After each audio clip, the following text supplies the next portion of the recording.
It's Newsday, welcome back, and I think this is an uplifting story about technology. Africa's most advanced cube satellite has been unveiled in Cape Town. The nano-satellite, it's dubbed the ZA Cube 2, is being shipped off to India, I understand, where it's going to be launched a little later this year. The Cape Peninsula University of Technology and its consortium developing the bird, as they say in the industry. eNCA's Pheladi Sethusa is at the institution and joins us now. Hi Pheladi, give us the backstory then. How did a group of students, to all intent and purposes, achieve so much success? So Jeremy, I actually have one of the students with us to talk us through the process that brought them to launching this cube today. So I have Kanyisa Mjemla with me. Kanyisa, tell us a little bit about how this cube came about and how you as students started building it.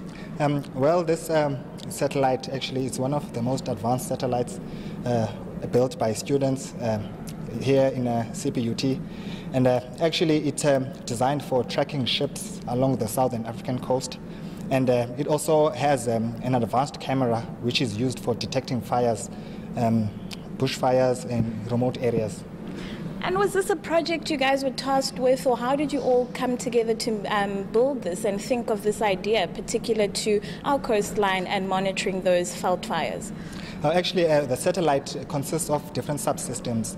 So the specialists of each subsystems were joined together, and in my case I was part of the camera imager payload department, and I was involved in coding and programming the computer module for the satellite. Now we know it's not the first CubeSat. There was a CubeSat 1 in 2013. Tell us a little bit about what that cube is currently doing and how it compares to the one that's being launched today. Okay, mostly ZA Cube 1, which is also known as Tsepiso-Set.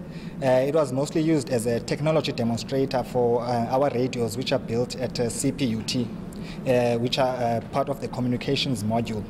And the ZA Cube 1 also had an HF beacon for characterizing the antennas in Antarctica. Right. Now, Kanyisa, why is this a groundbreaking nano-satellite in the realm of our space program? Okay, well, it's because of the advanced payloads which are actually into the satellite. Because the payloads, which are basically the sensors which are used for performing the task of monitoring the oceans and also detecting the fires. All right.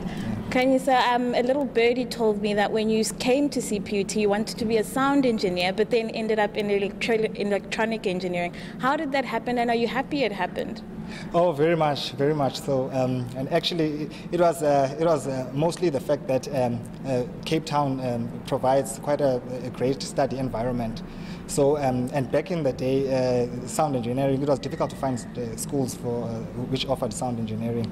And then I opted for electronics, electrical engineering in the stream of electronics. And that actually opened up doors and opportunities for me. And then with that said, I feel that I can solve any engineering problem.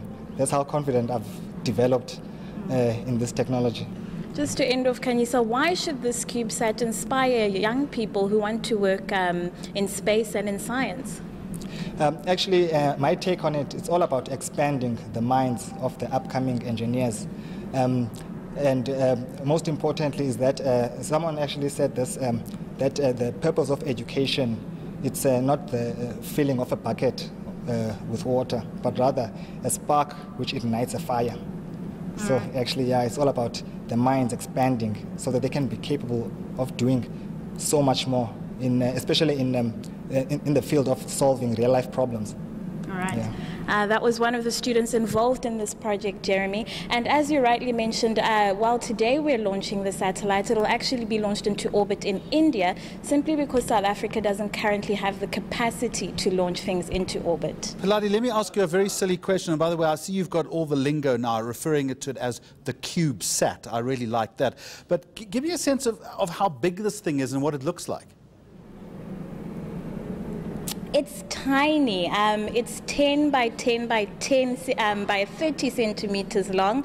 I haven't seen it with my own eyes as yet because it hasn't been unveiled, but we will have those images later on today. All right, Pheladi Sethusa at the Cape Peninsula University of Technology, demonstrating there South Africa's scientific prowess. It really is an encouraging and uplifting development.